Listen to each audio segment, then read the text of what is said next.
Hola, ¿qué tal? Estamos en Nefro al Día, hoy con la doctora Esther Rubio, nefróloga del Hospital Puerta de Hierro de Madrid. ¿Qué tal, Esther?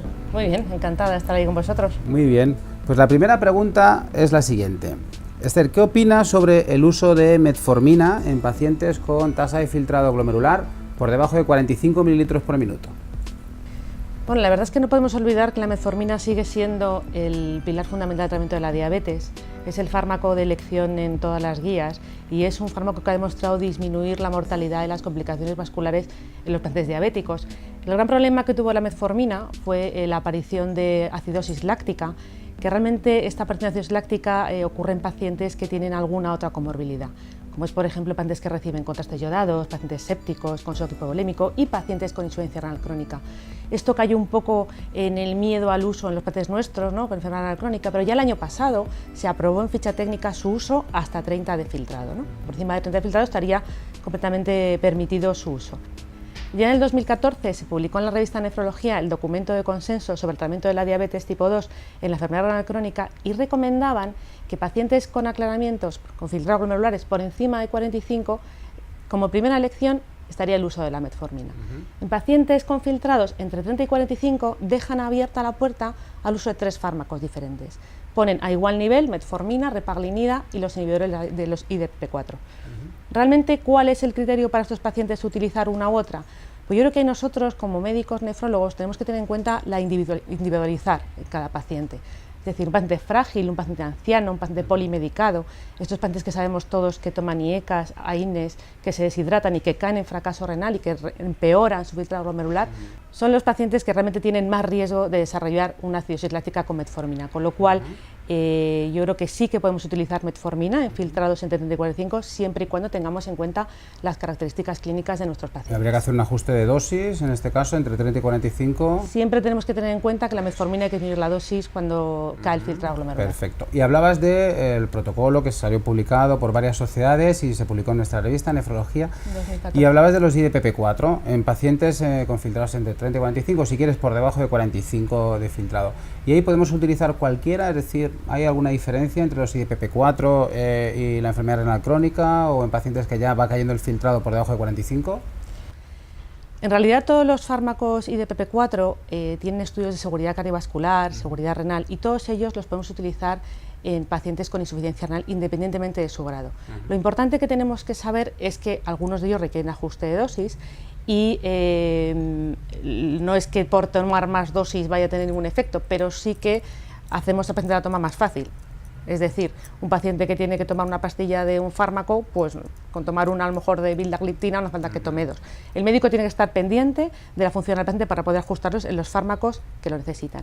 Aparte de esto, en cuanto me preguntas cuál sería de elección, algún fármaco como la linogliptina y la vildagliptina han demostrado ya en estudios preclínicos tener efectos nefroprotectores y disminuir la albuminuria.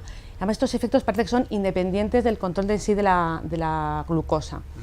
Y luego yo creo que es interesante, estos fármacos, sobre todo nuestros pacientes, son pacientes polimedicados, son muchas veces pacientes que toman inmunosupresores o que toman otro tipo de medicación por sus patologías, tener en cuenta las interacciones, ¿no?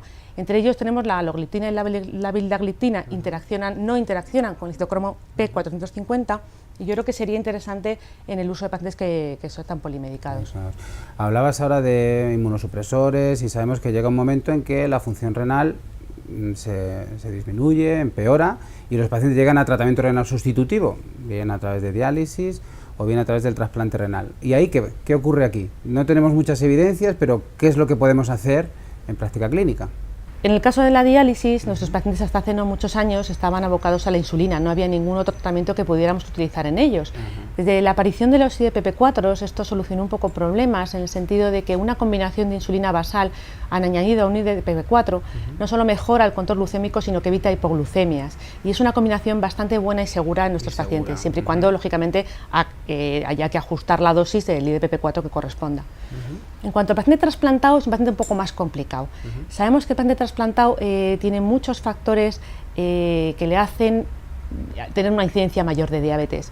Muchos de ellos modificables y de ellos los más importantes, porque muchos de ellos tienen virus C positivo o sobre todo la toma de fármacos inmunosupresores que nosotros mismos les prescribimos. Entre ellos todos conocemos la prednisona, los anticalciurínicos, los Emetor, son fármacos que sabemos que favorecen la aparición de diabetes de nuevo post-trasplante, pero hoy por hoy es el tratamiento que tenemos inmunosupresor y poco más podemos hacer. Que complica mucho más el control de la diabetes del paciente, ¿no? Incluso la aparición de diabetes de nuevo, ¿no? Porque muchas veces es lo más importante o lo que más se centra a las sociedades de trasplantes en la aparición importante de nuevo, es que no eran diabéticos. En estos casos, lo que se recomendaba era el uso de insulina hasta que aparecieron fármacos nuevos. En el consenso Prometheus ya hablaban de empezar directamente con insulina, y en una revisión que ha habido en el 2015 ya hablaban de que podríamos introducir fármacos de efecto incretínico, análogos del GLP-1 o inhibidores de DPP-4. Entonces parece que ha habido diferentes modas en cuanto al tratamiento de estos pacientes, y lo último más reciente que yo he podido leer es que está de moda el uso de insulina en la diabetes post-trasplante inmediato, en el trasplante inmediato, es decir, parece que en el post-trasplante inmediato el paciente tiene una resistencia insulínica muy alta y una disminución de la secreción de insulina, tiene los dos factores que favorecen la aparición de la diabetes.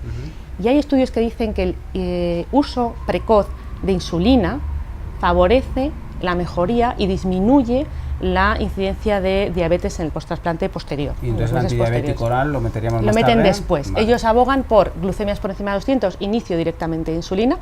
En la diapositiva podéis ver la curva, cómo difiere el inicio precoz con insulina, porque parece que esa insulina previene a la célula pancreática beta del daño de los inmunosupresores, y a largo plazo mejora la incidencia o la prevalencia, porque en este caso sería la disminución o la desaparición de la diabetes después del trasplante. En cualquier caso, los estudios en marcha nos dirán más evidencia en un futuro. Todavía hay mucho en marcha, porque el tema del trasplante es complejo, interfieren muchos fármacos cada vez más cambiantes, y la génesis de la diabetes en el trasplantado no es tan fácil fisiopatológicamente de entender. Eso es. Muy bien. Pues muchísimas gracias, Esther, y bueno, espero que hayamos aprendido todos, y hasta nuestro siguiente Nefro al Día. Hasta luego.